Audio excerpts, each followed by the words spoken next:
9,500 years before the Common Era. You are crouching in a gorge carved by the Danube, somewhere in what will one day be called Serbia. No city exists anywhere on Earth. No farm, no metal, no wheel. The people who live here survive on migrating sturgeon. Every textbook will call them primitive. The floor beneath your feet is limestone mortar, poured smooth and hard, cut into a trapezoidal shape with angles measured to exactly 60 degrees. On the hearthstone sits a carved boulder. It has a human face, it has a fish mouth, and its hollow eyes are staring at you. There are 136 houses like this one, all the same shape, all the same angle, built by people who, according to every model of human progress, should have been living under animal skins. That was Lepenski Vir, and it is only the first of 10. Across 3 continents and 7,000 years, communities with no writing, no armies, and no known central authority raised monuments that strain the limits of what we think Stone Age people could do. Gold hoards that outweigh the combined gold of the rest of the planet, cairns heavier than a cathedral, temples on isolated islands built from 50-ton blocks rolled on stone spheres. And in every case, the same unanswered question: who gave the orders? These are not legends, these are coordinates on a map.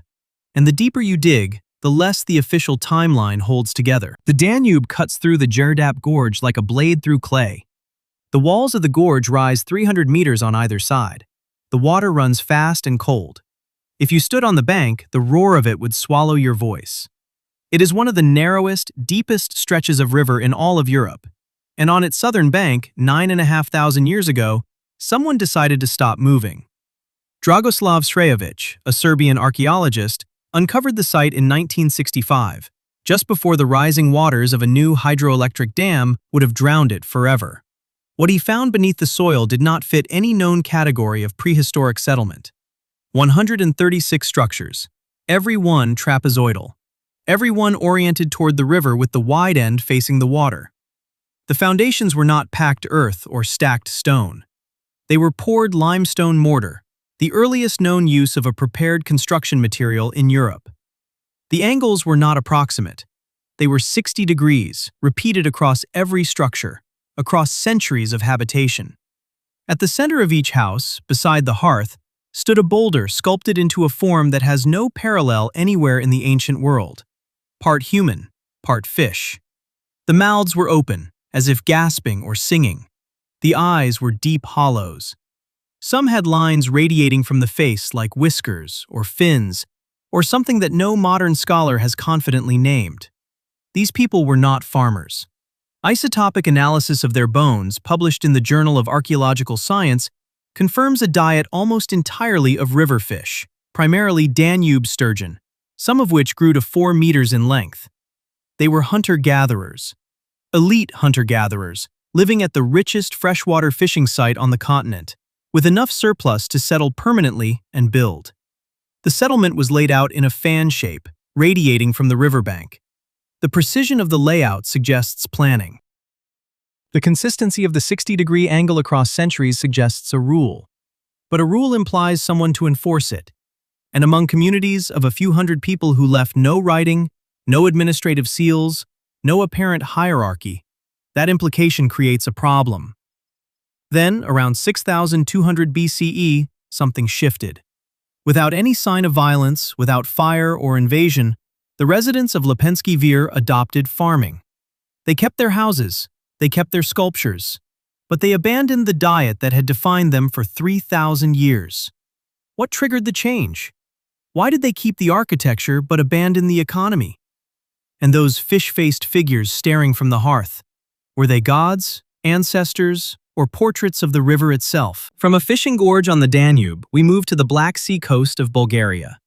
The time is 4,600 BCE, and someone here is already richer than anyone else on the planet. 1.5 kilograms of gold. That is the weight of what was buried with a single individual in grave 43 of the Varna necropolis.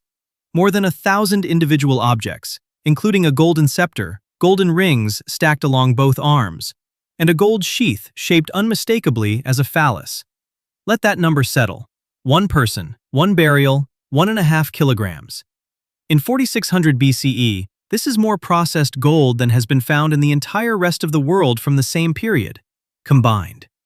Ivan Ivanov, a Bulgarian archaeologist working at the Varna Museum, first excavated the site in 1972 after a tractor operator accidentally broke through the topsoil and spotted something gleaming.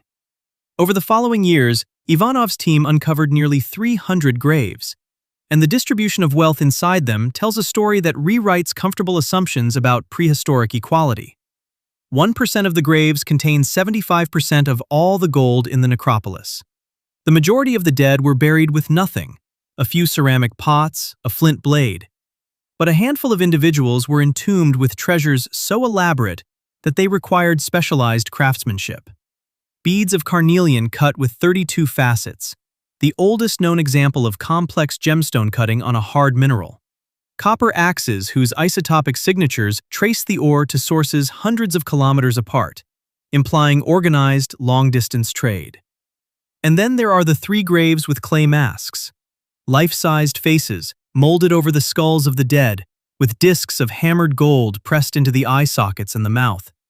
If you stood over that grave at the moment of sealing, you would have seen a face staring back at you, golden-eyed, golden-mouthed, made to endure.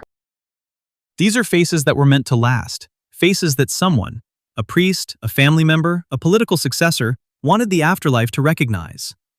The mainstream explanation, advanced by Maria Gimbutas in her 1991 study, proposed that Varna emerged from a matriarchal civilization of the goddess, a peaceful, egalitarian society where gold served ritual rather than political purposes. The evidence, frankly, argues against her. The concentration of gold in male graves, the presence of weapons, and the extreme inequality of distribution all point toward a stratified, possibly hereditary elite. We call it prehistory because there is no writing. But the gold of Varna speaks a language that requires no translation. It says, "I am above you." It said it 6,000 years ago. It is not a modern message. Who controlled the gold supply? How did a community without writing enforce a hierarchy this rigid? And if power was inherited, where are the palaces? Where is the throne room? You are looking at wealth that rivals a Bronze Age king, buried by people who, by every standard definition, had not yet invented kingship. From the gold-laden tombs of Bulgaria, we follow the Atlantic coast northwest, to the granite cliffs of Brittany, where the ocean meets a cairn older than anything the pharaohs ever touched. The cairn of Barnenez sits on a headland overlooking the Bay of Morlaix in northern France. It does not look dramatic from a distance, a long, low mound of weathered stone covered in grass. But step inside and the numbers begin to change your understanding of what Neolithic people were capable of. 13,000 tons of stone. 11 internal chambers, each accessible through a narrow passage. The whole structure stretches 72 meters in length, longer than most medieval cathedrals. Pierre Roland Guyot, a French archaeologist who led the restoration, published detailed surveys in 1987, confirming that construction began around 4,850 BCE. That makes Barnenez roughly 2,000 years older than Stonehenge, and roughly 1,500 years older than the Great Pyramid at Giza. The stone was quarried at a site several kilometers from the mound and transported uphill to the headland. Inside the chambers, the walls bear carved symbols, repeated motifs of what some interpret as owls or stylized goddesses, alongside images of hafted axes. The construction happened in 2 distinct phases. The first cairn was completed, stood for centuries, and then a second, larger cairn was built directly over it, completely enclosing the original facade. The chambers themselves are not spacious. You enter crouching, through passages barely a meter wide, and the ceiling presses close. The stone is cold. The air is still. On the inner walls, someone carved repeated images, stylized faces with round eyes, no mouths, and radiating lines that make them look like owls, or like something watching. Beside them, outlines of polished stone axes etched into granite with a patience that implies weeks of labor for a symbol no living person would see. In the 1950s, a local contractor began demolishing the cairn for road-building material. By the time archaeologists intervened, one end had been ripped open. The exposed cross-section, ironically, became one of the most valuable teaching tools in European prehistory. It revealed the 2-phase construction in a single visible cut. The function is debated. Most scholars treat it as a collective tomb, a monument to lineage, a place where successive generations deposited their dead.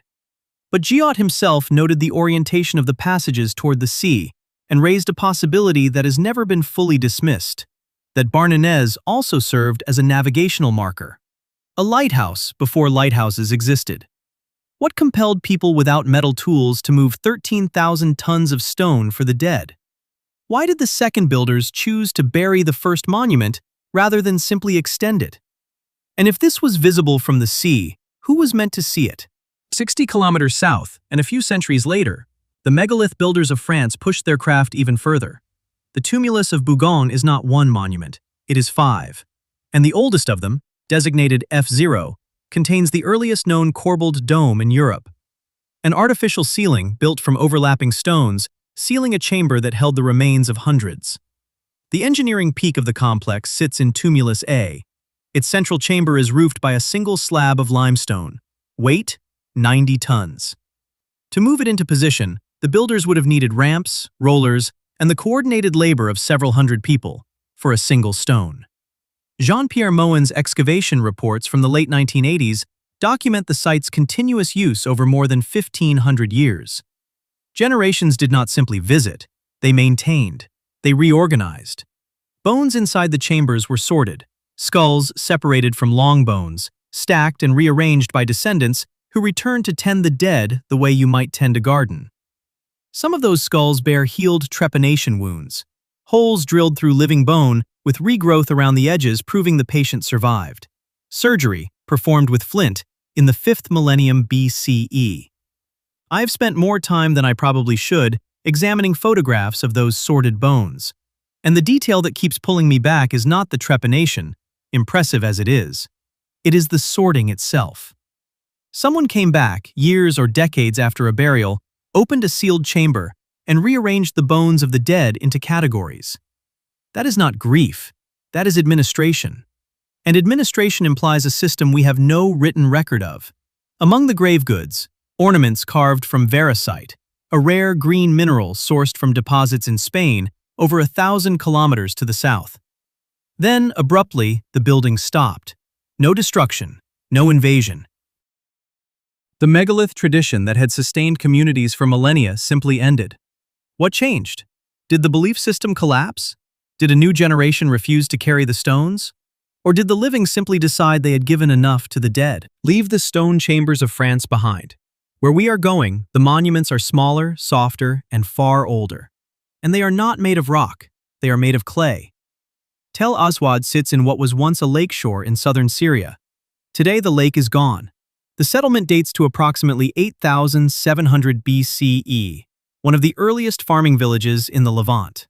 Daniel Stordeur, a French archaeologist, led excavations beginning in 2003 and uncovered something unexpected among the grain stores and mud brick walls. Clay tokens, hundreds of them. Pick one up and it fits in your palm. Small geometric shapes, cones, spheres, discs, cylinders, each apparently representing a different commodity. A cone for a measure of grain, a sphere for a jar of oil, a disc for an animal hide. You are holding, if the theory is correct, the ancestor of every spreadsheet ever made. Denise Schmont-Besserat, at the University of Texas, spent decades arguing that these tokens represent the world's first accounting system. Not writing, not numbers, but the physical ancestors of both. Here is the detective's question. Were they counting, or were they praying? The tokens have no inscriptions, no context that definitively proves economic function. Some archaeologists argue they were ritual objects, amulets, offerings, game pieces. The shapes are too uniform to be decorative, but too simple to be conclusive. What strengthens Schmont-Besserat's case is what happened next. In Mesopotamia, thousands of years later, identical token shapes reappear, pressed into clay envelopes, then flattened into tablets, then abstracted into the wedge-shaped marks we call cuneiform. The chain from token to tablet to text is not proven at every link, but the resemblance is difficult to dismiss.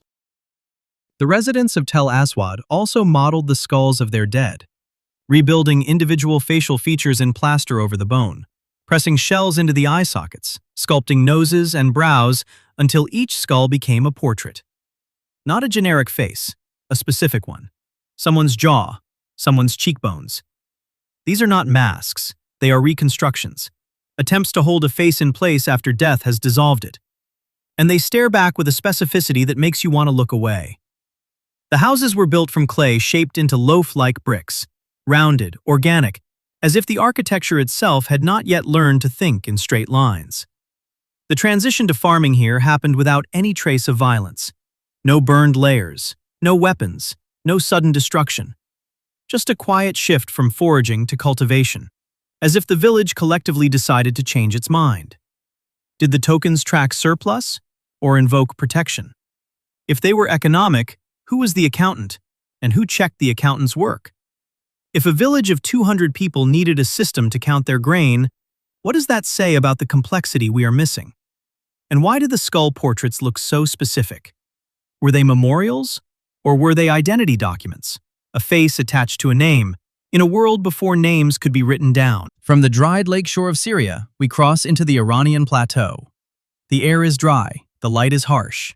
The mound of Tepe Sialk, near the modern city of Kashan, rises 20 meters above the surrounding plain. That is roughly the height of a 6-story building. 20 meters of accumulated human habitation, layer by layer, spanning 3,000 years. Every meter of soil is a century of lives compressed into dust. Roman Gershman, a Russian-born French archaeologist, first excavated the site in 1938. The lowest layers, designated Sialk I, date to approximately 6,000 BCE. The houses there were built of packed mud and reeds. Their walls were painted red on the inside, a practice echoed across Neolithic sites from Anatolia to the Indus. Among the debris, Gershman found small button-shaped seals, not decorative stamps, functional seals pressed into wet clay to mark ownership. Ownership of what? In a village of mud-walled houses, what was valuable enough to seal? The answer, it turns out, was copper. Isotopic analysis reported by the Penn Museum's Research Archive identifies Tepe Sialk as a major copper production center for the entire Iranian plateau. Ore was smelted on site. The finished metal was traded outward, possibly across hundreds of kilometers. This was not subsistence farming with occasional metalwork. This was an industrial node. By the time we reached Sialk IV, roughly 3000 BCE, the settlement had produced tablets inscribed with Proto-Elamite script, one of the earliest undeciphered writing systems in the world. The ceramic traditions of the site became reference standards for the entire region. Vessels painted with elegant, elongated gazelles, their legs impossibly thin, their bodies arched, are still used as chronological markers by archaeologists working across Iran. The burials tell their own story. Bodies folded into fetal position, covered in red ochre, placed beneath house floors. The color of blood. The posture of birth. A symbolic cycle that requires no translation but resists simple explanation. The central platform at Sialk, a raised mud brick terrace dominating the settlement, provokes the same debate as a dozen other Neolithic mounds. Was it a house? A granary? A temple? If you had walked into this village in 5000 BCE, would you have knelt before it or stored your wheat inside it? If it was sacred, it is the earliest ritual platform in Iran. If it was secular, it is the earliest evidence of centralized storage. Neither answer is small, and the platform itself offers no opinion. Now here is where the investigation takes a turn I did not expect. We are still in the Balkans, not far from where we found the gold of Varna. But the culture we are about to meet was not interested in gold. It was interested in something harder to quantify. The Hamangia culture occupied the western Black Sea coast of what is now Romania and Bulgaria between 5250 and 4550 BCE. They farmed, they fished, they traded spondylus shells across hundreds of kilometers. And then, sometime around the 5th millennium, a Hamangia sculptor sat down and carved something that no other Neolithic culture produced. A man, seated on a low stool, knees drawn up, elbows resting on his knees, head cradled in both hands, eyes closed, thinking. The figurine is called the Thinker of Hamangia. Dumitru Berciu, who excavated the site at Cernavodă in 1956, found it alongside a companion piece, a seated woman in an identical posture, but with her gaze lifted slightly upward. The pair were placed together in a grave. not as offerings to the dead, as companions. I will be honest, I sat with images of these two sculptures for longer than the research required. And what struck me was not the craftsmanship, which is extraordinary. It was the posture. No Neolithic figurine before this shows a human being doing nothing. Not hunting, not praying, not giving birth. Just sitting, just thinking. In a world that must have demanded constant physical effort to survive, someone carved a monument to stillness. The Hamangia potters developed a technique that deserves more attention than it receives. They mixed graphite into their ceramic glaze, producing surfaces that glittered like polished metal, centuries before actual metallurgy reached the region. David Anthony, in his 2010 study of Old Europe, notes that lipid analysis of Hamangia vessels revealed the earliest confirmed traces of milk processing in Europe. Mainstream archaeology classifies the thinker as a ritual figurine, a deity, an ancestor spirit, a shamanic representation. But the posture resists that reading. Deities stand. Ancestors are depicted in death or in action. This figure is simply present, awake, reflective. Was the thinker a god? A chief? Or was it the first self-portrait of a mind recognizing its own existence? Hamangia left no writing to answer. The culture dissolved into the Gumalnita complex around 4500 BCE, and with it went whatever meaning the sculptor intended. Now remember the gold masks of Varna, pressed into the eye sockets of the powerful dead, a few hundred kilometers to the east and a few centuries later. One culture buried its elite in gold and demanded the afterlife notice them. The neighboring culture sat a figure on a stool and carved silence. Two responses to the same darkness, and we cannot ask either one which was wiser. From the philosophical quiet of the Black Sea coast, we travel 4,000 miles east, to a mountain ridge in northeastern China where there are no houses, no farms, no wells, only temples. The Niu Heliang ritual complex, part of the broader Hongshan culture, sits in Liaoning province, on a ridge that overlooks a valley where no one lived. Liu Guoxiang, a leading Chinese archaeologist, published an updated study as recently as 2024, describing the jade artifacts recovered from the site. The objects are astonishing. Coiled dragons combining the features of a pig and a serpent, what archaeologists call pig dragons, their curled bodies resembling both an embryo and a boar, as if the sculptors saw no boundary between birth and beast. Flat discs with razor-thin edges. Tubular beads worked from nephrite so hard it resists steel tools. The craftsmanship implies generations of accumulated skill, and a community wealthy enough to support artisans who did nothing but carve jade. But the central discovery remains the structure known as the Temple of the Goddess. Inside, archaeologists found a head, life-sized, molded from clay, female. The eyes were inlaid with polished green nephrite, jade, that still gleams after 5,000 years. Surrounding the head were fragments of larger figures, women, 3 times human size, shattered but enough remained to establish their scale. The temple was oriented along the central axis of Niu Heliang Mountain, and aerial photography revealed that the complex itself is shaped like an eagle in flight. The stone burial mounds nearby were pyramidal, surfaced with white limestone, and contained jade-rich graves. Some researchers have suggested the site functioned as an astronomical observatory. The alignments are too precise to be accidental, but too ambiguous to be conclusive. The puzzle of Niu Heliang is the absence of everything that should surround a site this elaborate. No dwellings, no workshops, no middens, no daily life. People came here, performed rituals, buried their dead with jade, and left. The Hongshan maintained this cycle for 500 years across a territory the size of a small European country. Was there a Hongshan kingdom? A centralized state that built and maintained these monuments? Or was Niu Heliang a pilgrimage site, sustained by the voluntary contributions of dozens of scattered communities? The first answer implies a political structure far more advanced than anything documented for the period. The second implies a religious authority powerful enough to coordinate monumental construction without coercion. Neither answer is comfortable. Both require us to rethink what we mean by the word civilization. And here is a question that rarely gets asked. What happened to the jade when the rituals stopped? Did the descendants melt back into farming villages and forget what their grandparents built? Or did they carry the knowledge somewhere else, We have moved from gorges to goldfields, from cairns to tokens, from thinkers to temples. And nothing so far has prepared you for what sits on a low hill in northwestern Sardinia. Monte da Codi is the only structure in Europe that looks like a Mesopotamian ziggurat. Stand at the base and look up. A stepped platform, roughly 36 meters on each side, rising in terraces to a flat summit. A ramp, 41 meters long, climbs the southern face. You could walk from bottom to top in under a minute, but the structure was not built for convenience. It was built to make you feel small on the way up. At the base, a massive egg-shaped standing stone. Beside it, a flat boulder with a shallow basin, which excavators have called the sacrificial stone.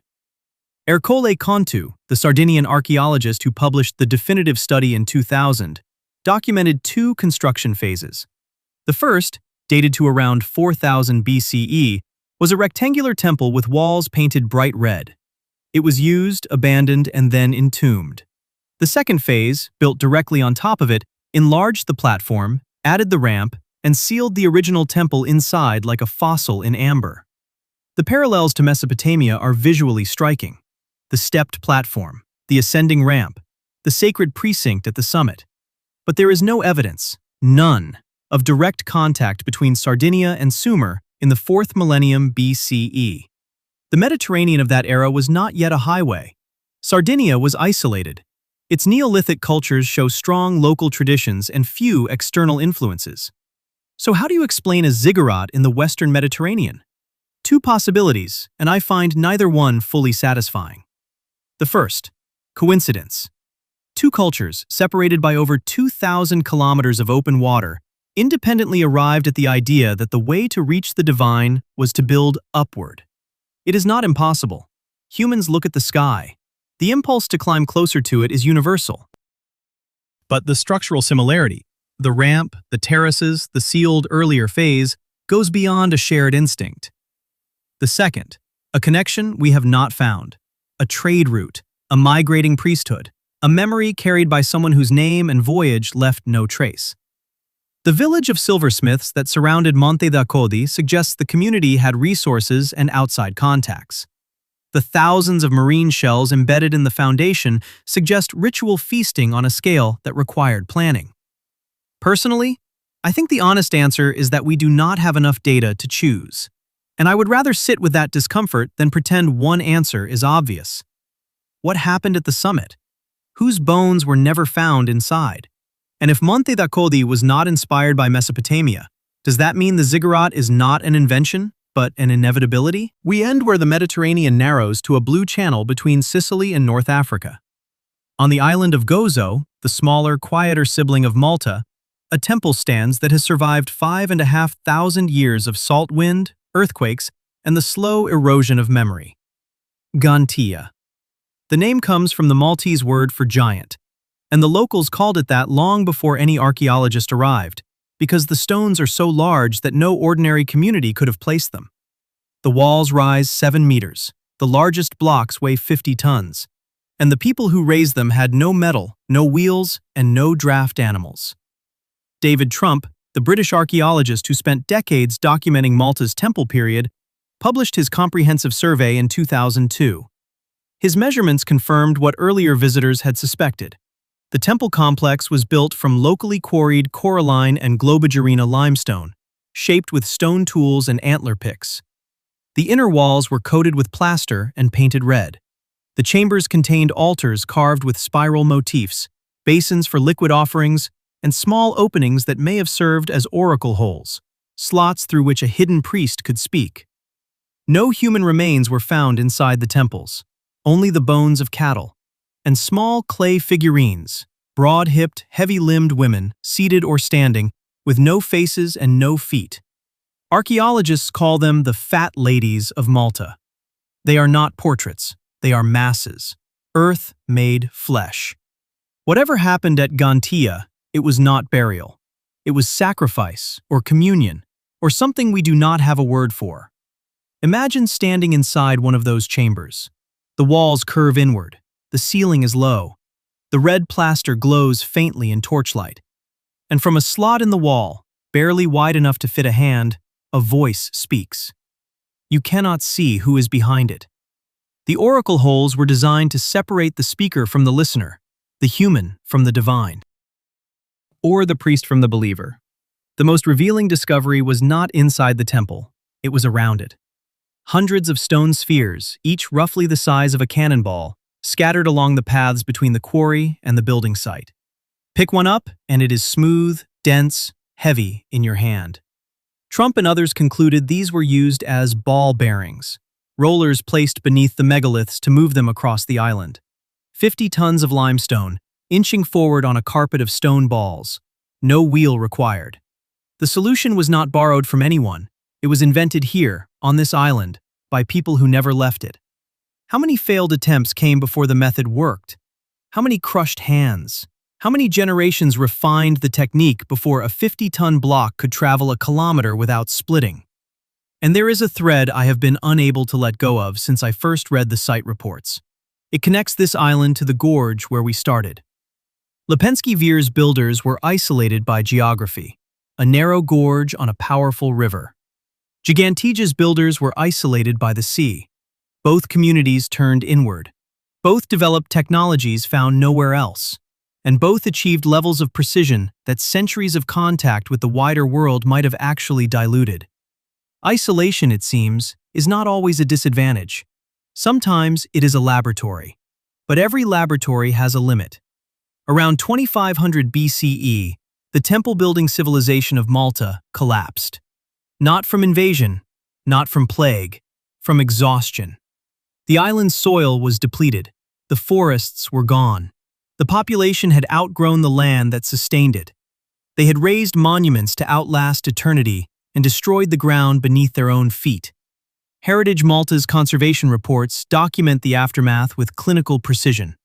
The temples were abandoned. The population contracted. The skills that built Gigantija were not passed on. When new settlers arrived centuries later, they found empty stones and no explanation. Not one of the 10 sites in this investigation was built by an empire.